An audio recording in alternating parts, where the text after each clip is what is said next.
When the distress beacon from Research Station Tharos went silent for exactly 7 minutes before resuming with a Priority Zero emergency code, everyone across 3 sectors knew something impossible had happened. But no one, not even the station's brilliant xenobiologist, Lyra, with her luminescent silver skin and those striking, pointed ears that twitched when she concentrated, could have predicted that the galaxy's most feared apex predators had just become obsessed with human bedding. Lyra stood frozen in the observation deck, her crystalline blue eyes wide as she watched the security footage replay for the 3rd time, her fingers trembling slightly as they hovered over the emergency purge controls that could vent the entire lower habitat into space. "This can't be real," she whispered, her voice carrying that melodic quality typical of her species, the Ethari, though right now it cracked with disbelief. On the screen, 3 Vrath cubs, each the size of an earth tiger, covered in obsidian scales that shifted colors with their moods,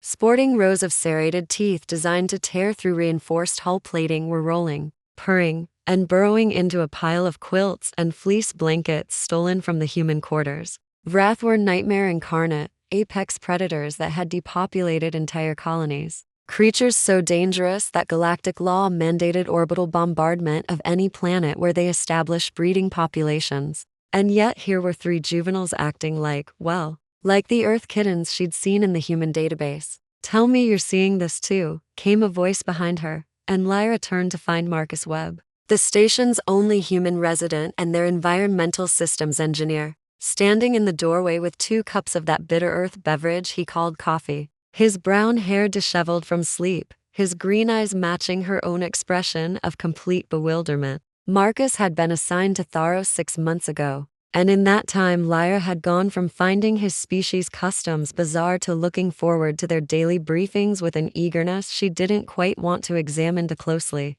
"They broke into your quarters," Lyra said, accepting the coffee, even though Ethari metabolisms processed it differently, creating a pleasant warmth that spread through her chest. "Just walked past 3 security checkpoints, ignored the weapons locker, the medical supplies, the food storage, and made a direct line for your blankets." Marcus moved beside her, close enough that she caught his scent, something earthy and warm that the station's recycled air never quite carried, and studied the footage. "That's my grandmother's quilt," he said softly, pointing at a faded blue and white pattern that one cub had wrapped entirely around itself. "It's been in my family for 200 years, survived 3 colony ships and a war." His voice held something fragile, and Lyra felt her double-layered heart clench at the loss she heard there. "We have to get them out," she said, though her training screamed the opposite. Every protocol demanded they seal that section and let the cubs starve or find a way to space them. "The mother will come looking, and when a Vrath matriarch finds her cubs inside a station, she'll tear through the hull to reach them." Marcus nodded, his jaw setting in that determined way she'd learned meant he was about to suggest something dangerously stupid and probably heroic. "Or," he said slowly, "we figure out why they're so fixated on human textiles and use it." Over the next 6 hours, as the cubs fortified their position in the lower storage bay, dragging in every piece of fabric they could find, building what could only be described as the galaxy's most adorable and terrifying nest, Lyra and Marcus worked frantically to understand the phenomenon. Her scientific instruments revealed something extraordinary. Human textiles, especially those used for bedding, were saturated with chemical compounds completely unique to Earth. "It's not just the softness," Lyra explained, her fingers dancing across holographic displays while her mind raced through possibilities. "Human skin secretes oils, pheromones, stress hormones, comfort chemicals, all absorbed into natural fibers over time. Your grandmother's quilt, Marcus, it's practically a chemical library of human emotion and biology." Marcus leaned over her shoulder,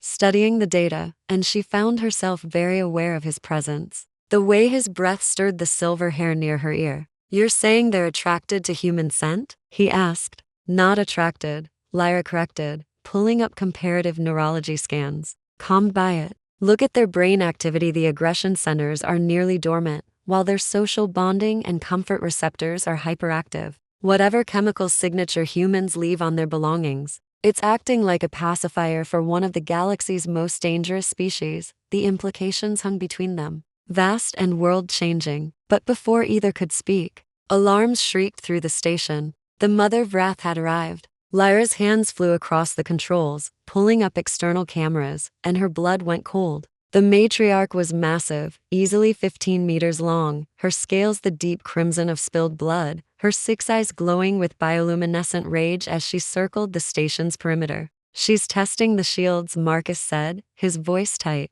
"We have maybe an hour before she finds a weak point." The protocol was clear: evacuate to the emergency shuttle, trigger the station's self-destruct, and hope the explosion took the Vrath with it. Lyra's hand moved toward the evacuation alarm, but Marcus caught her wrist, his touch gentle but firm. "There's another way," he said, and his eyes held that particular brand of human crazy that her people both feared and secretly admired. "We go down there, we calm the cubs, and we lead them out to their mother." Using more human blankets as incentive, every instinct Lyra possessed screamed this was suicide, that humans might be resourceful, but they weren't magic. That Vrath didn't negotiate or show mercy. But she looked at Marcus, really looked at him, and saw something her species had lost millennia ago in their pursuit of logic and efficiency: hope that bordered on faith, belief that compassion could bridge even the widest gulfs. "You're insane," she said, but her hand was already releasing the evacuation control and pulling up the station's inventory.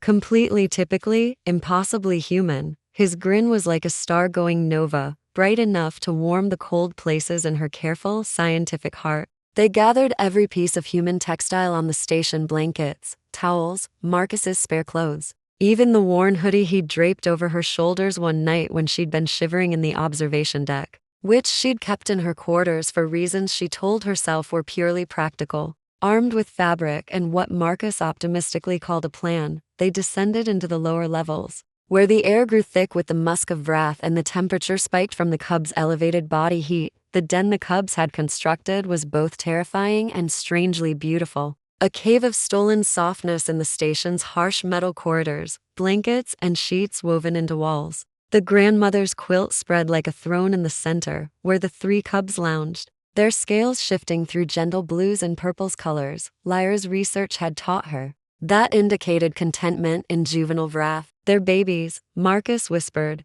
softening his features. "Absolutely lethal babies who could tear us apart without trying. But look at them." Lyra looked, and despite every horror story, every destroyed colony, every reason to fear, she saw what he saw: children who'd found comfort in the scent of safety that humans unconsciously wove into their belongings. The largest cub noticed them first, raising its wedge-shaped head, 6 eyes focusing with predatory precision, and Lyra felt her breath stop, felt every muscle prepare for the lunge that would end her life. But Marcus stepped forward, slowly pulling a soft blue blanket from his pack. "Hey there," he said, in that gentle tone he used with the station's temperamental AI. "That's a nice fort you've built. But I think you're supposed to be outside with your mom." The cub tilted its head, a gesture so familiar, so cat-like, that Lyra felt a hysterical laugh bubble up in her throat. Marcus knelt, making himself smaller, less threatening, and spread the blanket on the floor. The cub's nostrils flared, scenting the air, and then it moved, flowing forward with liquid grace, and pressed its massive head against the fabric, then against Marcus's outstretched hand. Lyra's scientific mind cataloged every detail even as her emotions rioted. The cub was purring. Actually purring, a sound like distant thunder that vibrated through the deck plates, while Marcus scratched behind the ridge where its skull-plated met its neck. "Lyra," he called softly, "I need you to trust me. Trust this." She'd spent her life trusting data, trusting protocols, trusting the careful walls she'd built between herself and messy things like feelings and faith. But she'd also spent 6 months watching Marcus coax life from failing systems, watching him treat machines and people with equal gentle respect, watching him exist with a kind of open-hearted bravery her species had engineered out of themselves. Lyra stepped forward, pulled a soft towel from her pack, the one from Marcus's quarters that smelled most strongly of him, and approached the other to cubs. Her hands shook, her breath came short, but when the smaller cub nuzzled into the fabric, and then pressed against her leg with enough force to nearly topple her, she felt something crack open inside her chest, some barrier between who she'd been and who she might become. They spent 20 minutes there, sitting with creatures that could kill them with a careless swipe, wrapping them in human softness. And Lyra understood why humans had survived every disaster their violent little planet had thrown at them. They made family out of everything. They offered comfort before calculating the cost. They loved dangerously and without sufficient data to justify it. We need to move, Marcus finally said, the station shuddering as the mother Vrath tested the shields again. Everyone grab your blankets, we're going outside. Leading 3 Vrath cubs through a research station using blankets as incentive was not covered in any manual. And Lyra found herself actually giggling like a juvenile as they processed through corridors. The cubs playfully pouncing on trailing fabric, occasionally stopping to roll in a particularly favored quilt. Marcus caught her eye, shared a smile of such pure joy that she felt her bioluminescent skin flush brighter. A response her species reserved for moments of deep emotional connection. The exterior airlock presented their greatest challenge. Beyond it lay vacuum and the matriarch's fury. But the station's emergency environmental field could create a breathable pocket if they were quick. Lyra configured the settings while Marcus arranged a trail of blankets leading from the airlock to the field's edge, with his grandmother's quilt positioned at the end like a lure. "This is the part where it gets dangerous," he said, and Lyra laughed, a sound like crystal chimes. "This is the part? Not the previous hour, playing with apex predator cubs?" He grinned, then his expression shifted, became serious in a way that made her pulse quicken. "Lyra, if this goes wrong, if she attacks, I need you to seal the airlock and get to the shuttle." She opened her mouth to argue, but he pressed something into her hands, a data chip, warm from his pocket. "My research notes, personal logs, letters to my family. Make sure they know what we found here, that it mattered."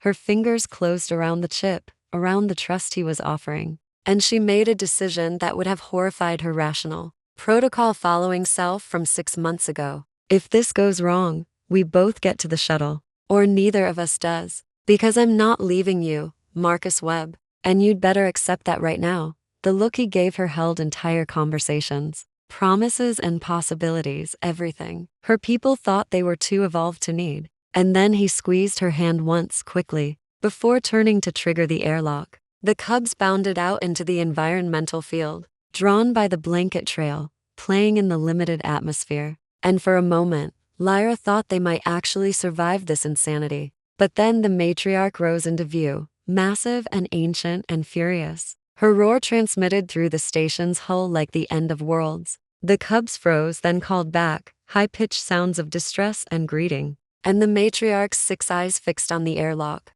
on Lyra and Marcus standing in the opening, on the blankets scattered around her children. Time crystallized, stretched thin. And Lyra watched the massive predator calculate, assess, decide their fate. And she wasn't ashamed that her hand found Marcus's and gripped tight. Wasn't ashamed that if these were her last moments, she wanted to spend them connected to someone who'd taught her that logic wasn't the only path to truth. The matriarch moved, flowing forward with terrible purpose. And Lyra's breath stopped. But the creature didn't attack instead. She lowered her enormous head and gently nuzzled her cubs, checking them for injury with the careful attention of any mother. And then, impossibly, she picked up the grandmother's quilt in her jaws, carried it back to her children, and arranged it beneath them like bedding. Marcus's laugh was half sob. "She understands," he whispered. "She knows we protected them." The matriarch's eyes turned to them once more, and Lyra felt herself being evaluated by an intelligence as profound as any she'd encountered.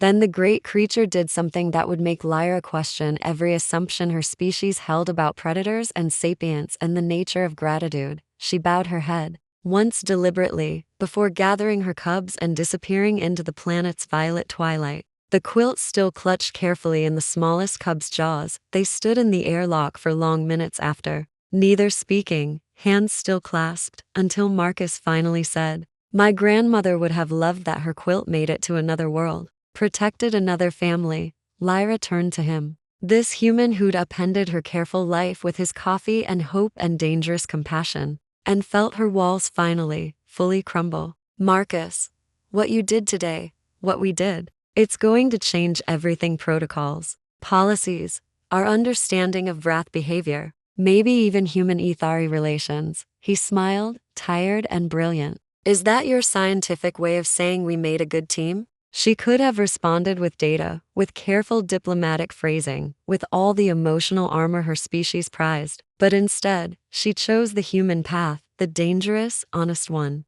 "It's my way of saying I'd like to make a good team more often." Perhaps in contexts beyond predator management and station emergencies, his eyes widen, hope and surprise and something warmer flooding his features. Lyra, are you asking what I think you're asking? Her pointed ears twitched nervously, her bioluminescence pulsing in patterns that signaled attraction and uncertainty in Ethari culture. I'm saying that 6 months ago I thought humans were reckless and too emotional. But you've taught me that sometimes recklessness is just courage in an unflattering light. And emotions are simply faster processors than logic for certain types of truth. And I find myself wanting to understand more, to experience more, specifically with you. If that's something he kissed her, cutting off her rambling. A gentle press of lips that tasted like coffee and possibility. One hand cupping her luminescent cheek like she was precious, breakable, worth every careful touch. And Lyra's double-layered heart hammered against her ribs as she kissed him back, learning this human custom, thinking that perhaps some things didn't need to be understood scientifically to be experienced fully. When they broke apart, both breathing hard, Marcus rested his forehead against hers. For the record, he said, I've been wanting to do that since you first explained the chemical composition of coffee while drinking it wrong. And it was the most adorable thing I'd ever seen. She laughed, punched his shoulder lightly. I don't drink it wrong. Ethari metabolism processes it differently. You put salt in it, Lyra. It reduces the bitterness. Their argument dissolved into laughter, into the easy warmth of people who'd faced death together and chosen each other on the other side. And as they walked back through the station to begin the monumental task of reporting what had happened, Lyra realized that the cubs discovering human blankets had revealed more than just Vrath behavior patterns. They'd uncovered a bridge between species. A proof that comfort and compassion were universal languages. That sometimes the softest things held the greatest power. In her report to the Galactic Council 3 days later, Lyra documented everything: the chemical analysis of human textiles, the neurological effects on Vrath cubs, the unprecedented peaceful contact with a matriarch. And she included a recommendation that shocked the assembly that human colonies be established on Vrath worlds not as conquerors but as neighbors. That humanity's unique biochemistry might be the key to coexisting with species previously thought irredeemable. The council debated for weeks, but the evidence was irrefutable. And when the first human Vrath coexistence initiative launched, Lyra and Marcus were there, co-directors of a program that would eventually transform galactic policy on dozens of worlds, proving that sometimes the most dangerous predators just needed the right kind of softness to reveal their gentler natures. But that was later, after fame and recognition and the political complexities of being an interspecies couple in the public eye. In the moment, standing in the airlock, with blanket fluff stuck to their clothes and Marcus's hand warm in hers, Lyra simply marveled at the strange paths that led to home. How 3 Vrath cubs and a 200-year-old quilt had shown her that logic was beautiful, but love was transcendent. That her people's evolutionary efficiency had cost them something precious, that humans still carried in every soft thing they touched, every comfort they offered without calculating the return. What are you thinking? Marcus asked, squeezing her hand. Lyra looked at him, this human who'd taught killer cubs to purr, who'd faced down a matriarch with nothing but blankets and faith, who'd somehow convinced her carefully ordered heart that chaos might be worth the risk. I'm thinking, she said, her bioluminescence pulsing in the pattern that meant joy, that meant home, that sometimes the den no one dares enter becomes the safest place in the galaxy. If you're brave enough to walk in with the right person. He smiled, pulled her close. And as the station's lights reflected off the planet below, where somewhere a Vrath family slept curled in human softness, Lyra understood the real lesson the cubs had taught, that comfort given freely could disarm the fiercest defenses. That gentleness was its own kind of strength, and that sometimes, just sometimes, all it took to change the galaxy was someone willing to share their warmth with those brave enough to seek it, no matter how impossible the odds or how fearsome the claws.